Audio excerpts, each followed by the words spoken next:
Hi everyone, my name is Erin and I am the Student Recruitment Officer for UBC Engineering at the Vancouver campus. My pronouns are she, her, and I'd like to acknowledge the land that UBC has built its Vancouver campus on, which we work, learn, connect, and innovate is the unceded, ancestral, and traditional territory of the Musqueam peoples. Now I'd like to introduce you to our co-host today, Marie. Hi everyone, my name is Marie Reed and I'm the Project Manager, Programs and Strategy for the School of Engineering at the UBC Okanagan campus, and my pronouns are she, her. I would like to acknowledge that UBC Okanagan is situated in the territory of the Selix Okanagan Nation and their peoples. I would also like to acknowledge that you are joining us today from many places near and far and acknowledge the traditional owners and caretakers of those lands. Thanks, Marie. So, as a UBC engineering student, you will have access to a comprehensive range of student services designed to help you thrive academically, socially, and personally. There's a variety of things that this includes, and whether you need help with course planning, wellness, or simply want to connect with peers, we have various student services to help you throughout your university experience. So, to kind of highlight some of that, we have some folks here today to help speak to some of those services and resources available to students at UBC. Marie and I have already introduced ourselves, but you'll also today hear from Catherine from the Vancouver campus. You'll hear from Jason from the Okanagan campus, Grant from the Okanagan campus, and Sarah, who's a current student from the Vancouver campus. So we're super happy to have them all with us here today. And they'll be speaking a little bit more about the areas that they work in and how they support students that are at UBC. Awesome. So before we get started really into this presentation, we just want to go over a few reminders about some functions in Zoom to help customize your experience with us today. So if you are experiencing any audio or video issues, you can adjust these through the settings below, or you can reach out to one of us, Erin or I, and we can try to help you troubleshoot. This session is designed for you. So please feel free to submit your questions through the Q&A box below. So that's the box that kind of looks like a square with a question mark in it. We ask that you please submit your questions once so that we have the opportunity to get to as many as we can. There are lots of you joining us today, so you can also upvote questions so that the questions you want us to answer first move to the top. We have also included many helpful resources in the resources tab. So this is the tab that looks like papers stacked on top of each other. So if you click on that, you can see a list of all the resources that we're going to be referencing today. And then if you actually click on the documents tab within the resources tab, there is a downloadable PDF, which is a pretty much a really nice summary of all these resources in one document ready for you. Closed captioning is also enabled today, so you can actually turn this on by clicking on the closed captioning button at the bottom of the screen. And finally, if you're not able to stay with us for the entire session, a recording of this full session will be shared on our YouTube channels in a few days. So UBC Engineering is one of Canada's best engineering schools, which is consistently reflected in world university rankings. We have students in attendance today who might have applied to the Okanagan campus or the Vancouver campus, or you may have applied to both. While we feel that each campus is quite different, both campuses' engineering programs are equally prestigious and accredited, where you'll be able to learn and work with professors who are leaders in their field. The UBC Okanagan campus currently has 5 programs that are shown here on this screen. At the Okanagan campus, engineering students are guaranteed placement in their first choice engineering program, and students will be able to select this program at the end of their first year of study. The programs that are currently accepting new students are civil, computer, electrical, and mechanical engineering. So as I mentioned earlier, engineering students select their program at the end of their first year of study. So this means you have that entire first year, which is called our foundational first year, allowing you to learn about all of our programs and really figure out which one is the right one for you. If you're a transfer applicant joining us today who's been admitted to year two, you will receive more information about how to select your program from our engineering academic services team. So at the UBC Vancouver campus, there are 14 engineering disciplines for students to choose from. At the Vancouver campus, placement into these programs are at the end of your first year as well, but this placement process is competitive, with some programs requiring additional requirements such as an interview or a specific course prerequisite. Students are going to get a lot more information about this placement process throughout their first year, and you'll also have a lot of chances to ask questions at your program fairs when you're talking to up-year students and professors. Select top applicants may also be offered guaranteed placement to one of 13 of the undergraduate programs offered at the Vancouver campus, and this is with the exemption of engineering physics. These offers will begin to go out to admitted students sometime around now and going out all the way throughout the spring. Even without guaranteed placement, you can be assured that roughly 90% of first years will get one of their top choices, where placement is primarily based on grades. So we want to set you up for success academically throughout that first year, and there's a lot of great resources you're going to learn about today to help you with that. For students interested in biomedical engineering, there's also a pre-biomedical timetable that allows you to specialize in your courses a little further in first year to better prepare you for biomedical engineering. Once you are admitted to the Vancouver campus, you'll receive an email with more details about that, and we also have upcoming information sessions about that pre-biomedical timetable. As previously mentioned, if you're a transfer student admitted to year two, the same thing applies. You'll receive more information about that placement process from our engineering academic services teams.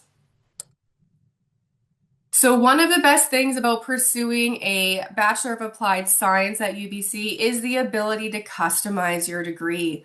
From the very start, you will be exposed to hands-on design projects where you work in teams with other first-year students. You'll have courses year after year that continue to build on these project-based team learning experiences, culminating in the final year with your capstone design project, where you and your peers work with industry partners to solve real-world problems. You may also decide that you're interested in getting involved in research, and there's many different avenues if you're interested in that. You may choose to pursue a minor or a dual degree, which would allow you to have a focus on a secondary area of study. You might consider going abroad to work, research, or study in your third year, or maybe you're passionate about joining a design team and you want to expand those skills outside of the classroom. And lastly, one of our most popular questions we get is you might be interested in co-op, and that's when you can gain paid work experience throughout your degree. That was a very quick overview of different ways you can customize your degree. We don't have time to get into all of those different options today, but you can find a lot of links in our resources tab about what I just reviewed. We also just did a co-op session recently, so the recording of that is actually on our YouTube channels already. And we have several upcoming events this spring where we'll touch on some of these topics. One to note is our Find Your Community session coming up, where we have students who are going to share their experience. So now I'm going to pass it back to Erin to introduce the main topic of our session today, as well as our wonderful guest speakers who are joining us today. Thank you. Thanks, Marie. So I do want to mention I do see some questions coming into the Q&A, which is fantastic. I do want to kind of bring back to the topic of today is going to be really talking about some kind of supports and resources to help you as a student and kind of a little bit more focus on student life and the student experience here. So if you do have questions about your application and things like that, we are going to hold off answering any of those questions until the very end if we still have time. But you can access our you can email us if you have further questions or anything like that as well. So I just want to flag that right now, and do want to add a reminder that if you are seeing questions that you really like, that you want answered, you can upvote those questions as well as we continue. So We're going to talk a little bit more about some of those supports and resources that are designed to help you succeed. And that's because success doesn't happen by accident. You're not expected to figure out everything on your own, and starting university is an exciting journey, a time of growing independence and exploration, but it can also bring challenges that may require support and guidance throughout your degree. So as mentioned, we have several folks here who are going to highlight some of the resources available to you so that we can support your success at UBC. A reminder that we do have people from both campuses here, and while things may be set up slightly differently at the Vancouver campus or the Okanagan campus, you'll still have very similar resources accessible to you regardless of the campus that you study at. The folks here today are going to be an expert on what they're presenting about at their campus, but Marie and I will also help to fill in any of the gaps if you have any questions about what that resource might look like at the campus that you're planning to attend. And just a reminder, behind every successful student is going to be a strong support system. So let's show you yours. First, I'm going to pass it over to Catherine from Engineering Academic Services at the Vancouver campus to share a little bit more about what her team does. Thank you, Erin. And I also want to say thank you to everyone for being here tonight. I would say that, attending workshops like this is a great first proactive step you can take towards success in university.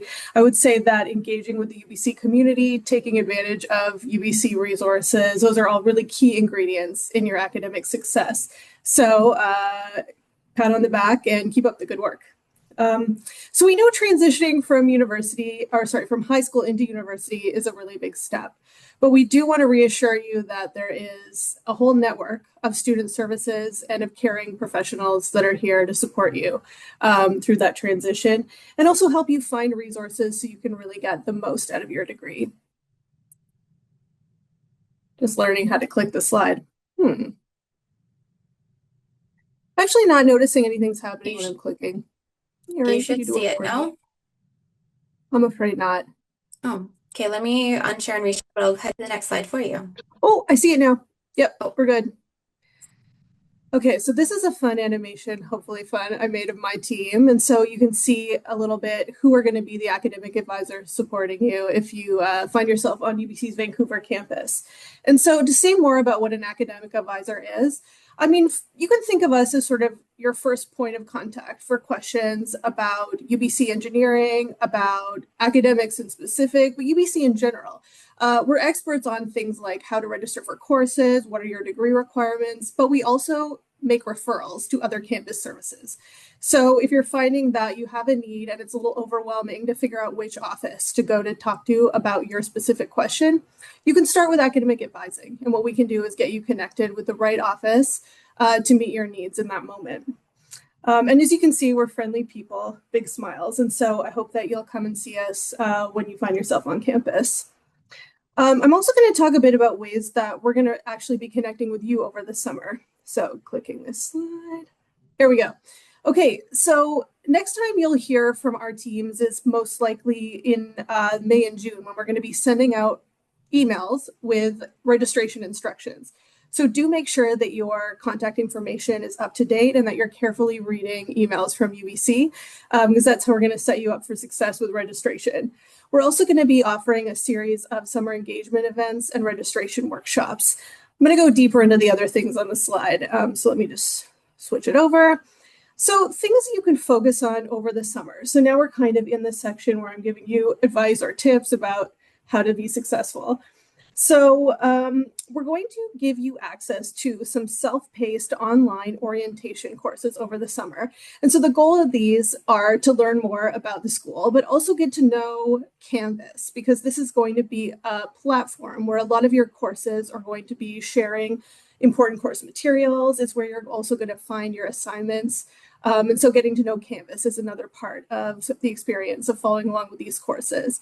So for UBC Okanagan folks, it's going to be called UBC 101. For UBC Vancouver, it's going to be called Get Set for UBC Engineering. And you're going to see new modules released in June, July, and August of Get Set. So watch out for that. You also have the option to participate in academic essentials over the summer. So this is going to be some free self-paced online prep courses in writing, reading, in mathematics, and also one called Learn to Live Well. And so this is actually foundational towards academic success, is learning how to take care of yourself while you study. We also recommend you maybe want to do a little bit of coding practice, but keep it fun. Like, you definitely want to arrive at university refreshed and ready for what will be probably a pretty big and busy year. We also want to encourage you to register for Jumpstart. So this is going to be our 3-day orientation program where we have the chance to meet some friends, meet some profs, and get to know UBC a little bit better. And that's happening in early September.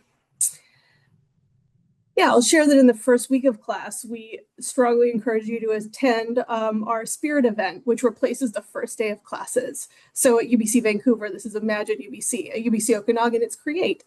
So come have some fun before classes get started.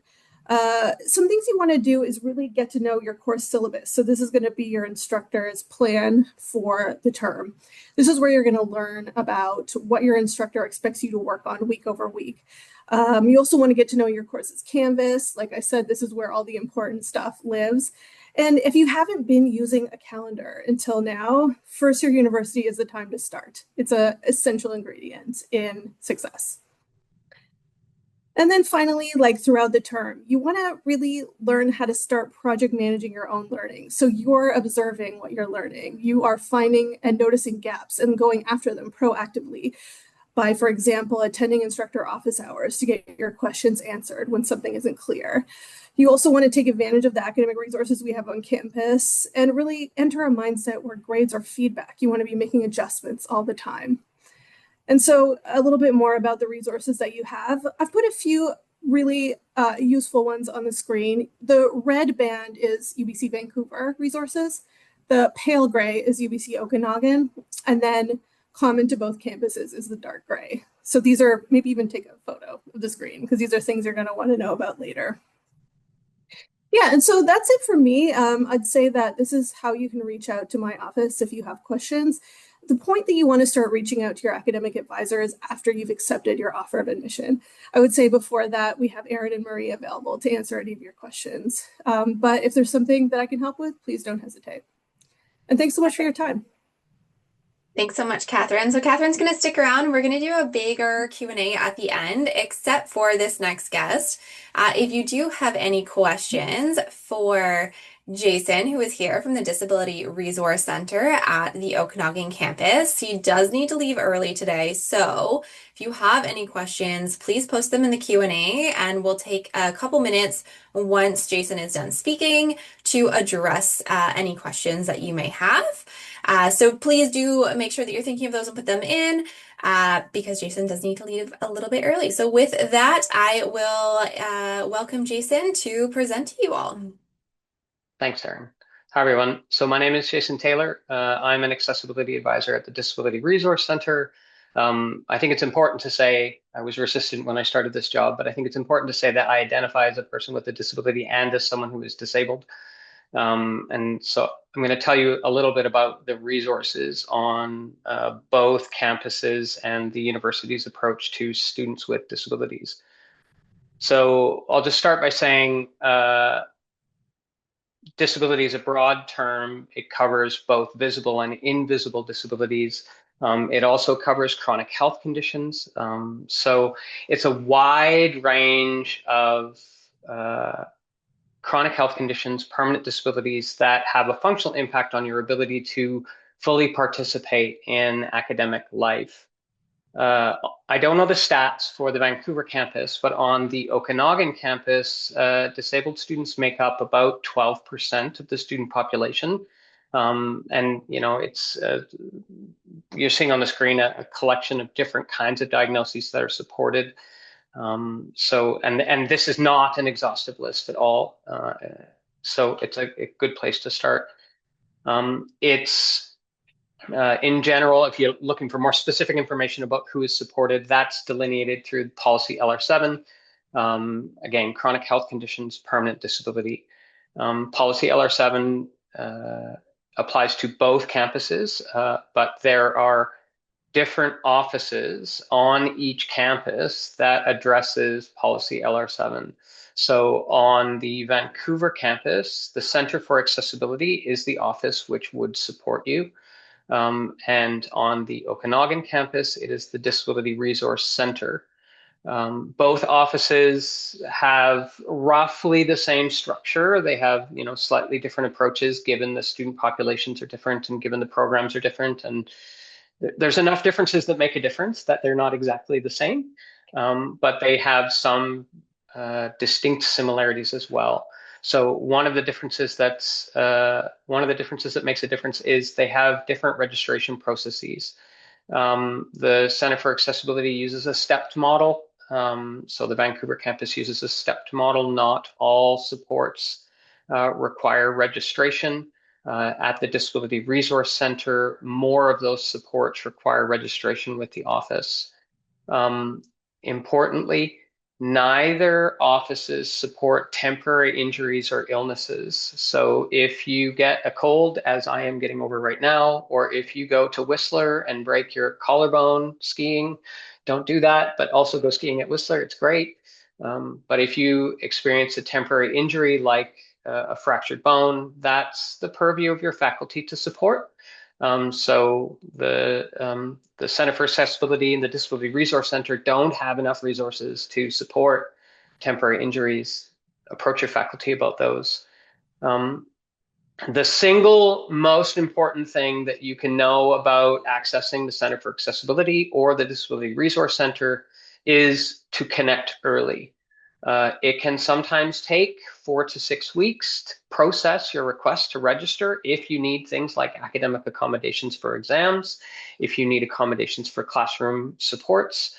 And so reach out early as soon as you're registered or as soon as you're accepted into your program to register at the appropriate office, so that you're sure those supports get put into place as early as possible.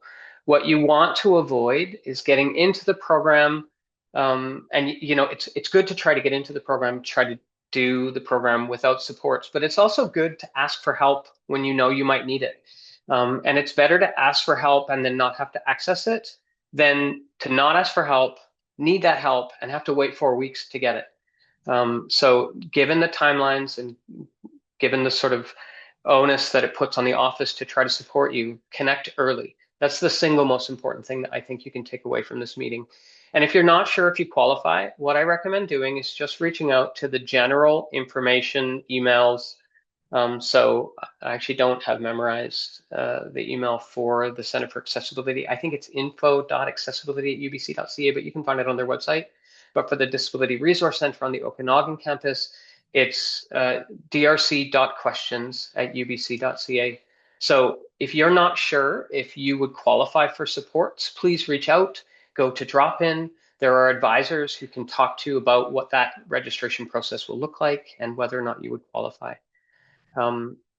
So the aim is to provide academic accommodations. So the Disability Resource Center in particular provides academic accommodations for students on the Okanagan campus.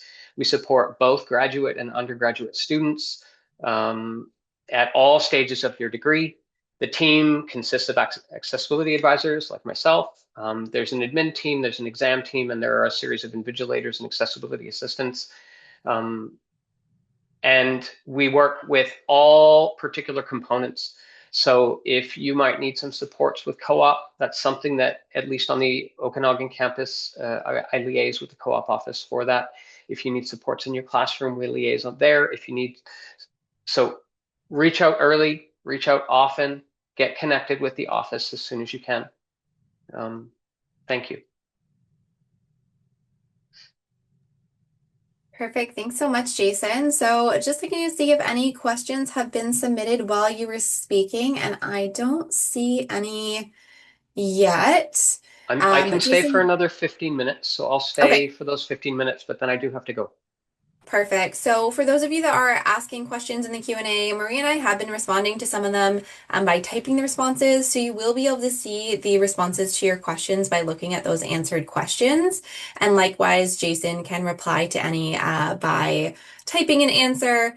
So you can check there as well as you continue to ask questions while we have our next two presenters go. So next person I'm going to welcome is Grant, who is joining us also from the Okanagan campus.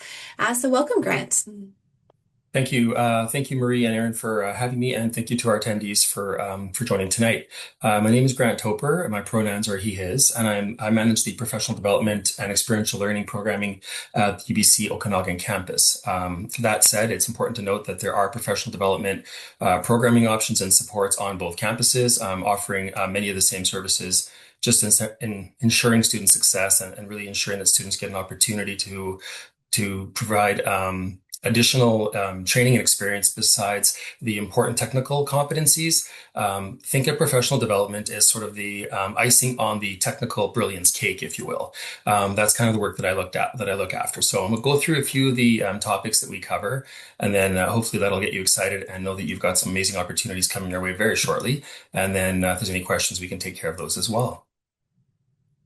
All right. So in terms of overall programming, we do run a mentorship program, an engineering residence program. We host industry nights, and we also have a very vibrant engineering design team ecosystem, again, on both campuses. Engineering focused clubs and associations are also amazing to get involved in, as well as professional activities fund. And I'll go through each of these in just a little bit greater detail as we progress here. All right, so in terms of the mentorship program, it's important to note, and we're very proud that we have the longest running mentorship program across the entire UBC landscape. It's been running now for, I think, 24 years. So we're quite proud of that. What we do is we have a very ongoing relationship with our alum and also just engineering community at large, and we invite them to become mentors. So essentially a chance to connect with our students.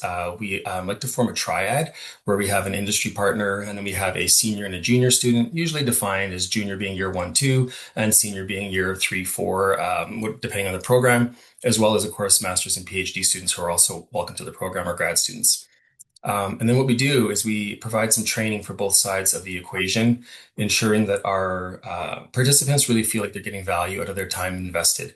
The reciprocal values of mentorship are well proven, as particularly in the field of STEM. So it's something that we're really happy to offer students. And again, if you participate in this program, which is voluntary and of course comes to you at no charge, you essentially will graduate with your own self-created network before you even are into the industry field, right? So it's a really nice way to sort of ensure you're well prepared and well connected, and that all opportunities available to you are definitely going to come your way.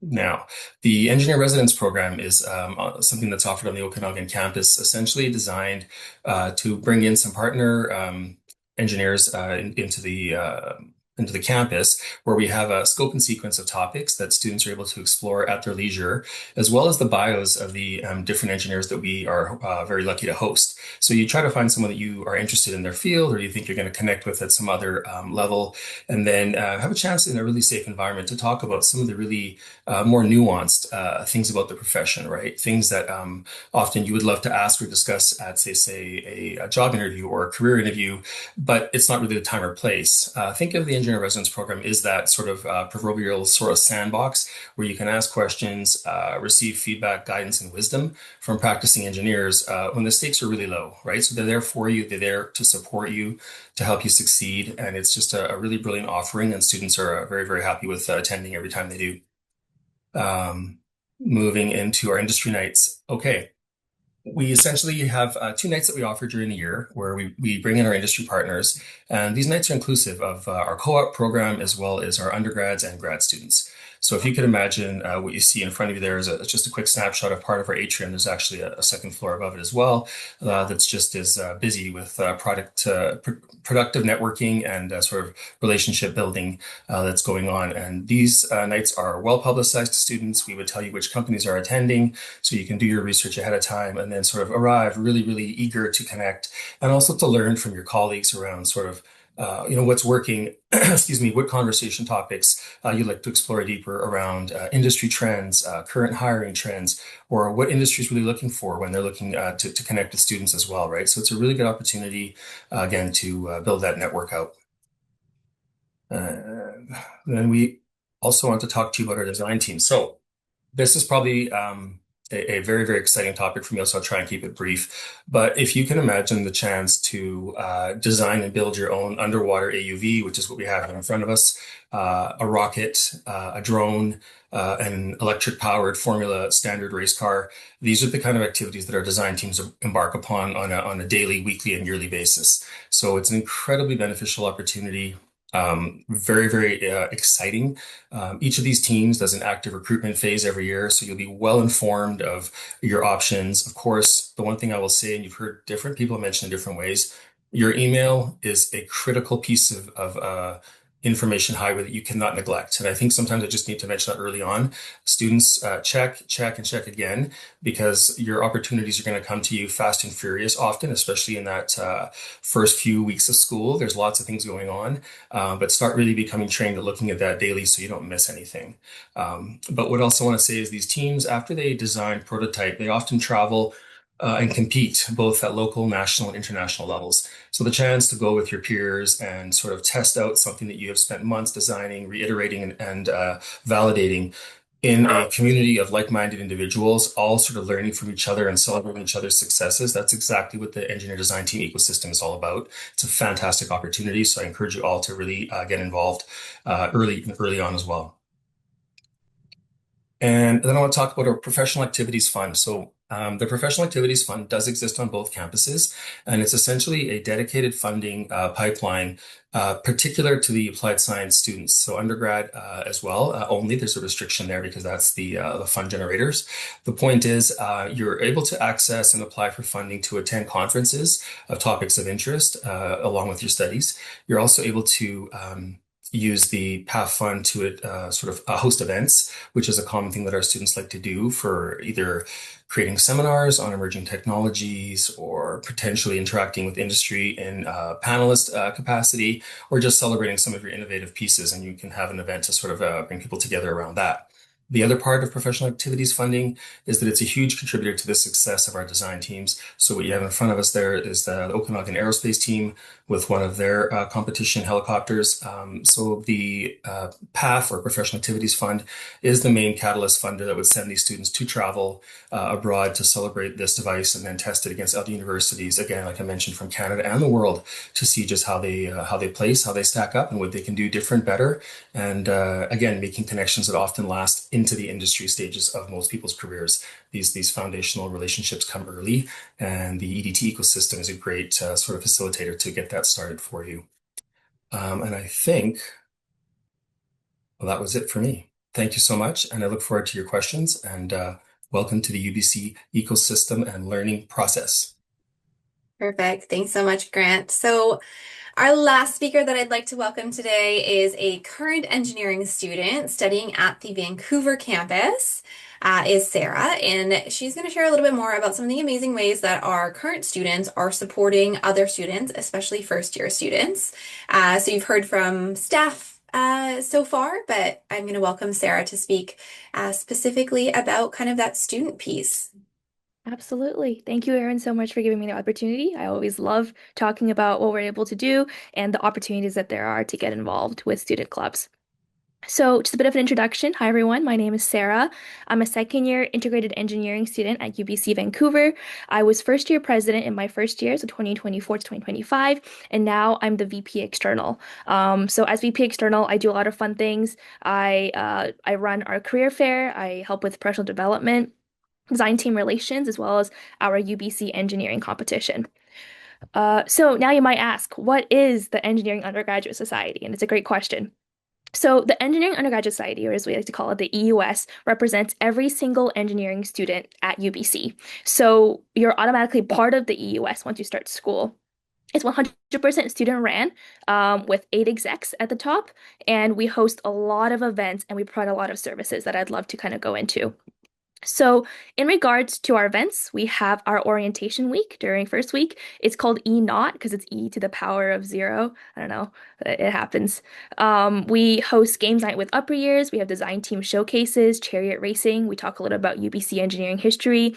And then we end off the week with a weekend long camping trip with 100 first years.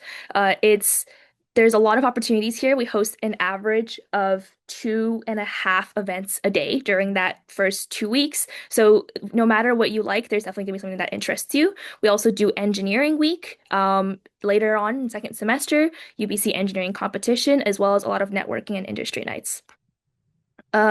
Moving on to our services, we have tutoring.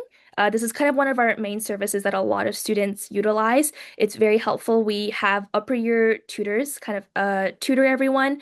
It goes over every single main midterm that you have during first year. So this is Math 100, 101, 152, as well as all of the physics courses. And it's a really good way to not only get help for your courses, but also to work with your friends because everyone's in one centralized space. And if you do need help, there's a lot of people there for you as well.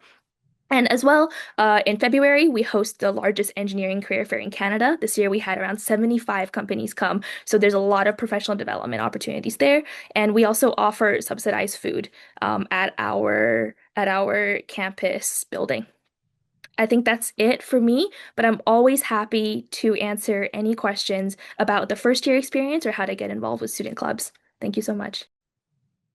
Perfect. Thank you, Sarah. So, just to also show everyone, Sarah is part of the EUS at the Vancouver campus, and I did want to mention that there is the Engineering Society or NSOC at the Okanagan campus.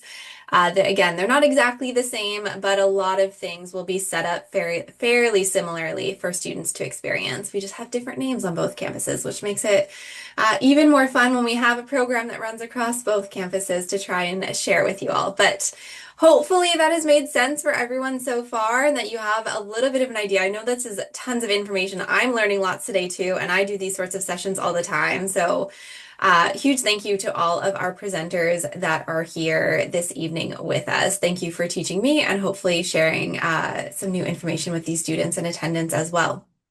There's lots of questions in the Q&A. So again, as a reminder, if you do have questions that are a little outside the scope of this evening's events, we're going to kind of hold off on those. But a reminder that you can upvote questions, and we are going to try and stick with most upvoted questions that are relevant to the topic of this evening's session, and then work our way through that Q&A. So feel free to keep adding questions to the Q&A or upvoting other questions as we go through. And a reminder that we have been going through and typing responses to some of those questions. You can also access those answered questions that do have typed responses, so be sure to review those as well.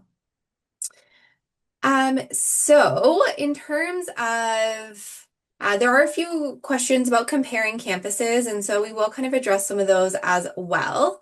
But the first question that's kind of most relevant and upvoted is asking about course load per semester that will vary depending on the engineering major, but what does that typically look like in first year? So Catherine, I'm going to ask you to speak to kind of what course load looks like and maybe any tips for students to manage that course load as well. Yeah, so in the very first year of engineering, I'll say on the Vancouver campus, you're going to be taking 37 credits, which is 6 courses per term plus a lab, so maybe even 7 courses in the second term. And so we acknowledge that that's a lot relative to, let's say, a student in a Bachelor of Arts that might be taking maximum full-time 15 credits per term or 5 courses per term. So many students do tell us that the first year engineering program is the first time they felt truly challenged academically. And so it's important to go into that kind of expecting to be challenged and knowing that feeling a little bit vulnerable and a little bit out of your comfort zone is actually part of it. And it's a good thing because that's how you stretch and grow and reach your potential. You definitely will want to start from the very beginning with careful time management strategies. You want to be really on it from day one. There's going to be a little bit of review at the beginning that might make you feel like a false sense of safety, but then it's going to escalate quickly. And so, starting with good habits from the very beginning is going to be very important. All that said, there are some opportunities to reduce the course load and take 1 or 2 courses potentially in summer and stay on track for a 4-year degree timeline. And there's even opportunities to reduce more and take it over a 5-year timeline or more. But you do want to go in expecting to be busy. Thanks, Catherine. And Marie, yeah, you're going to jump in? Perfect. Yeah, I'll just jump in for the Okanagan campus. I would say Workload wise, you're looking very similar as what Catherine mentioned, about 6 courses per term. At the Okanagan campus, we also offer we offer a 4-year degree plan and a 5-year degree plan. So the 4-year degree plan is when you have 6 courses per year and you finish that degree within 4 years. And then our 5-year degree plan is when you take 5 courses per term and then you'll finish that degree over 5 years. So we do have a lot of students who are interested in that 5-year degree plan because it does allow them a little bit more time if they're interested in research or just joining those design teams that Grant was messaging or talking about earlier, or even if you're working outside of school, it does just give you a little bit more bandwidth to be able to do that. Regarding time management, there are a lot of great resources on both campus to help you with that. So it is a transition from high school to university. But at the Okanagan campus, we have things like the Student Learning Hub that's available, that has learning strategists that will help you figure out the best way for you to learn, as well as tutoring services. So regardless on which campus you go to, there are a lot of supports if you take the time to reach out to them and to be able to apply those. Perfect. Just looking at the Q&A here. So there's some questions about kind of access to research facilities, labs, students club, projects for both campuses. So it's quite a broad question. I know Grant kind of touched on a little bit about kind of design teams and things like that. So that's definitely one of the main ways that students kind of get access to getting involved in potentially research areas or that hands-on engineering experience in kind of a lab setting outside of the classroom right away. So design teams are a fantastic option at both campuses to get involved in a team as early as first year. So right when you start, Catherine had mentioned Imagine and Create, and on those days, you'll likely see lots of design teams on campus recruiting for students to join their teams for that year. So students as soon as first year can get involved and be really hands-on in the team. It really just depends on your passion, your availability, the team that you're joining, what projects they're working on, what that team setup is. And so everything's going to be a little bit different in that sense.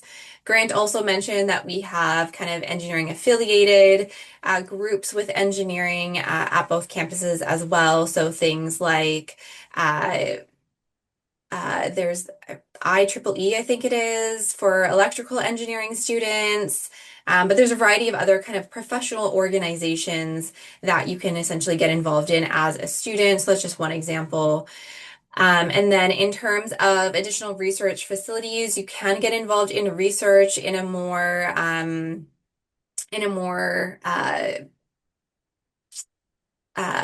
professional sense, I guess. So we do have funding for students to get NSERC awards or undergraduate research awards for international students as well. So you can actually get paid to do research in labs. One of the kind of great things about the Okanagan campus is that there are less grad students there. So there is potentially more opportunity for undergraduate students to really get involved in that research. But that's not to say that access to research is limited at the Vancouver campus either. So there are lots of different ways to get involved. Hopefully that answered that question a little bit more. I don't know if anyone else had anything else to add to that, but hopefully that gives you a sense. And then again, really exploring our websites. We send emails to students, so there's information in there for you to check out about all the different sort of clubs and things that we have on both campuses. So feel free to check that out. Download that resources PDF. So again, if you click on resources and then the documents tab within that, you should see the PDF that you can download, and that will have access to a lot of those types of teams and clubs and things as well.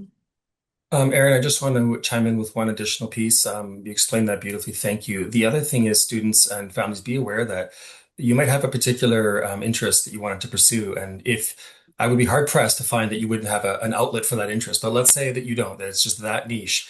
You're also welcome to start your own club of special interest, which exists on both campuses. So it's a very straightforward process that you need a few signatures, et cetera, just like any other kind of movement similar. But essentially, then you'd be available to have promotional material and funding and a chance to sort of build up your club with like-minded individuals. So there's always that option to create your own sort of area of focus, right? It's just a nice opportunity to excel in a different direction that we provide. Thanks.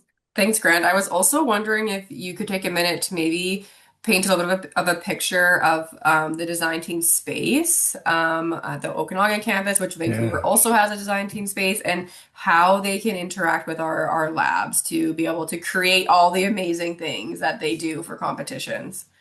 Absolutely. I mean, the extensive network that you're able to tap into is just vast. And that includes everything from like the supercomputing prowess that we have on campus that our researchers use to do world-class research. Our design teams are able to apply to use that same that same access, that same machine essentially. So you're able to run massive simulations in a very short amount of time and then use all that data and validation to then tweak and improve your design, right? So it's quite a powerful tool in itself. Then on top of that, you do have the technicians to consult and to work alongside. On both campuses, the students have access to all of the labs that you would use for your coursework. So we're talking machine shops, wood shops, any of the carbon pours, layups, electrical labs. All of those spaces are open for our design teams to access as well to pursue their prototyping. So it's quite again an amazing ecosystem to be able to work within. It's wonderful really to see what the teams can do with the time that they have and the resources that are provided. The other thing that's worth mentioning is that we often have our alums staying connected to these design teams. So you have the ability to reach sort of upwards to some previous students that are now out in industry doing their engineering part, but they still want to stay connected. And so it's a real kind of organic way to network because you're actually consulting on design iteration or function, and you're not just in the deep, right? You can actually reach out to someone who literally has been you 2 or 3 years prior, but now has some vast experience that they would like to share again. So we really help students connect with these alum and industry sort of, I guess, consultants or advisors in a capacity. Trying to think, Marie, if I've hit the right marks on that. I think Perfect. the other piece, yeah, I think the other pieces that we do, I'll just add one more thing, is that we do encourage our design teams to stay in contact independently with a lot of our industry partners. So they do reach out, they create their own sponsorship packages, and they host their own events, often bringing industry in to celebrate alongside them to sort of reveal their new designs and their new prototypes. So again, it's a really exciting environment to be a part of for sure. Perfect. Sarah, I'm going to bring you into this conversation as well. So there's another related question asking kind of what are the differences in extracurriculars between campuses? And I don't even think that we could possibly get into all of what is the same and different between both campuses and all of those extracurricular activities. Of course, the clubs themselves may be a little bit different across campus. The design teams themselves may be a little bit different across campuses, but you're going to have similar access. Sarah, as kind of a current student, having gone through this, what would be your advice for students, again, trying to seek out these extracurriculars, whether they're engineering related or not? How would you advise students to kind of find what it is that's interesting to them or what they're passionate about and how to get involved in those different areas? That is a wonderful question. So at UBC, we have around 30, at UBC Vancouver, we have around 35 design teams and we have over 400 student clubs. And this goes from like a knitting club to boxing club. There's sustainability club. It's whatever you're interested in. There's probably already a club that's based on it. I'd recommend that you explore as many opportunities as physically possible. During that first couple of days, we'll have club fair, and a lot of the clubs will booth and they can talk to you about what they do and whether or not you'd be interested in it. And honestly, just try to talk to as many of them as possible. Join the ones that you find the most interest in, and there's no harm in dropping some of them as you move on later in your semester and as work starts building up. But if you can find, a nice community in one or two of your clubs, it really does make a difference in your university experience. Perfect. Thanks, Sarah. Catherine, the next question for you. You're the best advisor that we have here because this question's about student athletes. So there's a couple of questions that came in about student athletes. One just about kind of additional support systems for student athletes. And then another one just kind of wondering about that time management and will they actually have time to be a student athlete and still do everything required for school? Yeah, great question. So if you're a Thunderbird who's going to be attending the UBC Vancouver engineering program, I'll be your advisor. So that's why Erin called out that I'd be the perfect person to answer.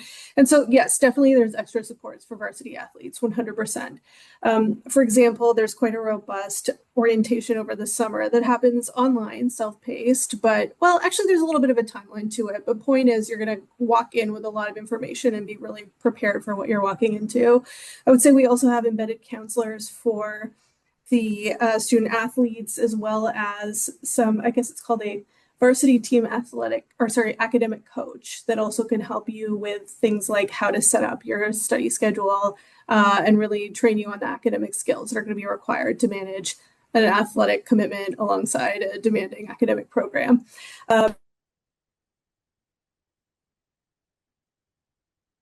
I think Catherine froze for us for a second. Oh, we lost her. Anyways, we'll have Catherine elaborate on that when she gets back in. In the meantime, oh, you're back, Catherine? You're just muted still. Sorry, my internet just cut right out there. Right, so I was saying that the community of peers are an amazing resource for athletes because, what the student athletes do in our program is quite remarkable and nobody knows quite how they do it, quite like each other. And so they can share secrets and the tricks of the trade. And so I would say definitely speak with the upper level classmen on your team or that you meet through varsity events. Perfect. Thank you. We are running out of time. We have time for a few more questions to address. So there's a question that is not really something we touched on, but is a good area of resources to look into, asking a little bit more about information about housing, transportation, insurance, healthcare services, and things like that. So it's kind of a two-part question. Information about housing you can find on the housing website, and I would recommend that students that are coming into first year apply for housing at the campus that they're planning to study at by May 1st, because that is the deadline to get guaranteed housing. And if you do not apply by May 1st, it will be very hard to get housing at the campus that you may, or residence at least at the campus that you may be looking at. You may have to find somewhere to live off campus, which many students do. There is housing off campus, but to make it easy for yourself, apply for housing by May 1st. In terms of like transportation, insurance, healthcare services, things like that, if you are an international student, you will get more information a little bit later in the spring. Typically, once you've kind of accepted your offer, there will be additional information.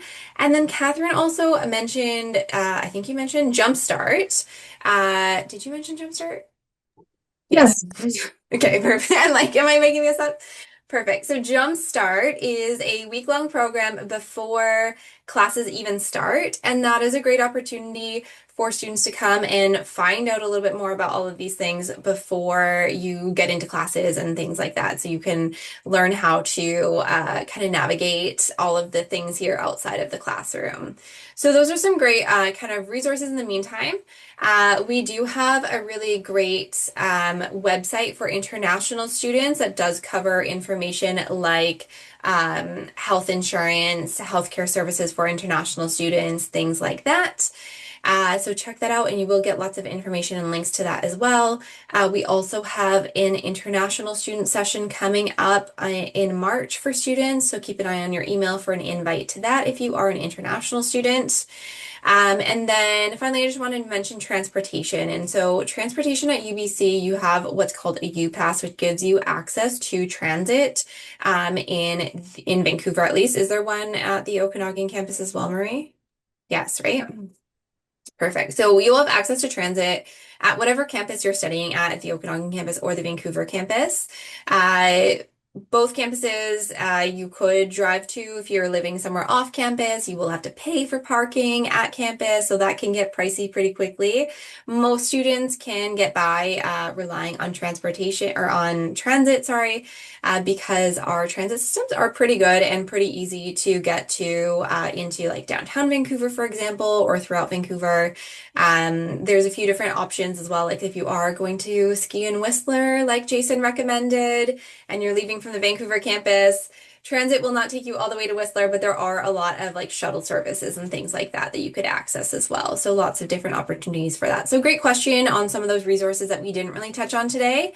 But if you do have any further questions, then you can definitely get in touch with us as well.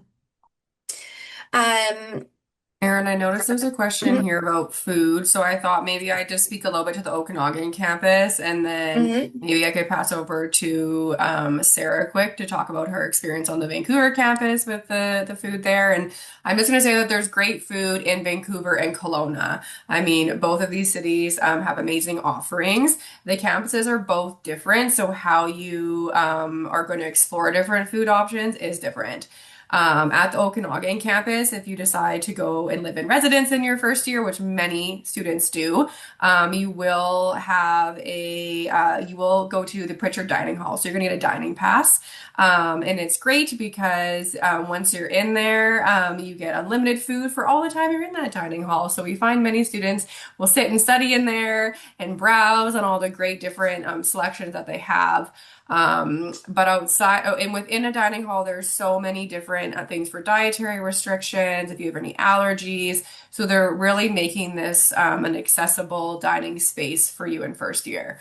But outside of that, there's also lots of other different restaurants on campus. There's some also like cafes and coffee shops. We even now have coffee machines that are like automated. So if you're running to class and you want to grab a quick coffee, you can stop at the machine and grab one on your way. So lots of different options depending on if you want to sit down and eat or if you're grabbing food to go.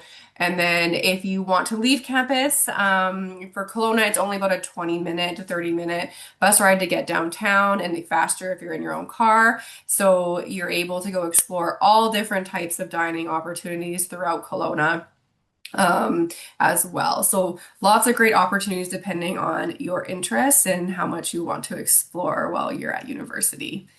I'm going to pass it over to Sarah now because maybe you have a favorite restaurant or something that you want to share. Yeah, thank you so much. In regards to first year food, I can mainly speak on first year residence. So again, when you live on a first year residence, you get a unlimited pass to dining halls. At UBC Vancouver, there are three different residences, each with their own dining halls and their own menus, and they're spread across campus. So if you're eating something for multiple months at a time, it can get quite boring quite quickly. However, but because there's so many different dining halls that you can choose from, and then their menus really vary and they switch it up sometimes, it is a pretty diverse menu. And we also have lots of restaurants across campus as well as cafes. Great. Thank you so much, Do you have a favorite Erin. spot to go to, Sarah? Other than the Uh, eatery, of course, in the ESC? well, I am partial to the eatery, but we do have Big Way on campus now. Yeah, that was A I think hot they pot opened place, up yes. exactly. They opened up last year, and in the beginning the lines were super long. It was like a 4 hour wait, but now you can just drop in, and it's really wonderful, I must say. Yes, and a Chipotle recently opened. There's lots of places on campus, yes. Perfect. Well, I am going to start sharing my screen to just wrap up the presentation a little bit. I know there's some questions that we haven't quite gotten to, but I just want to wrap up with the session for today. And I can stay on a few more minutes after that to answer a few more questions as well. So let me share my screen.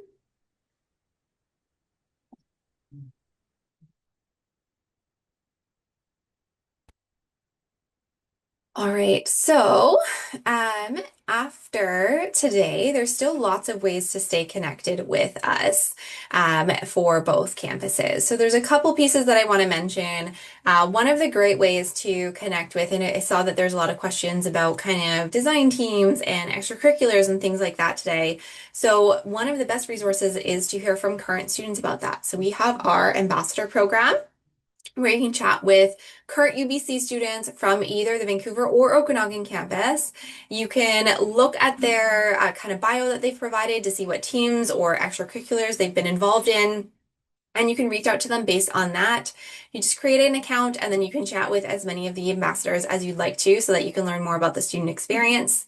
They won't be able to help you with anything admissions focused, but they can help you with things like learning more about what courses are like, how they were able to time manage those courses, any of the teams and clubs that they've been a part of, maybe their favorite restaurants on campus, anything like that. We do also have some events coming up. So I did mention that there is the International Applicant Welcome coming up on March 12th and 13th. So if you're an international student that's applied to UBC Engineering at either campus, you'll be receiving an invite tomorrow to register for those events. If you have any issues with registration, please feel free to contact us and I can help you with that because I know there have been some issues lately. We also have another pre-biomedical engineering timetable session coming up.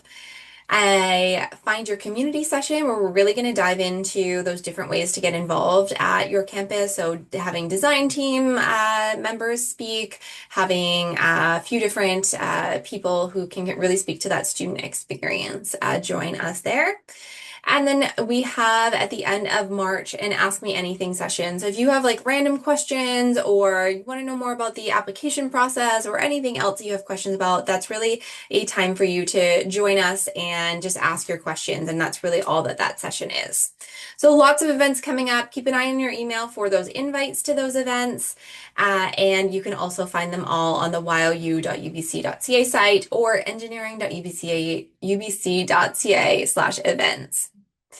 Finally, here's our contact information. You can get in touch with the Vancouver campus for questions about engineering at outreach@apsc.ubc.ca.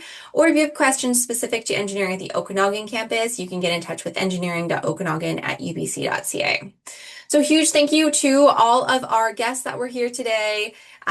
You all, again, taught me so many new things today as well. So I really appreciate you being here to share with our students who have applied to start in the next year. And thank you so much for your time. And I hope you all have a great evening or a great morning or a great day, depending on where attendees may be joining us from. All right, so for our speakers, you are welcome to log off now. I will stay on a few more minutes just to try and answer the last few questions. But if you've had your questions answered, then you're free to log off as well. Thanks so much for joining us. Everyone. Thank you so much. Thank you, everyone. Good night, good morning, good day.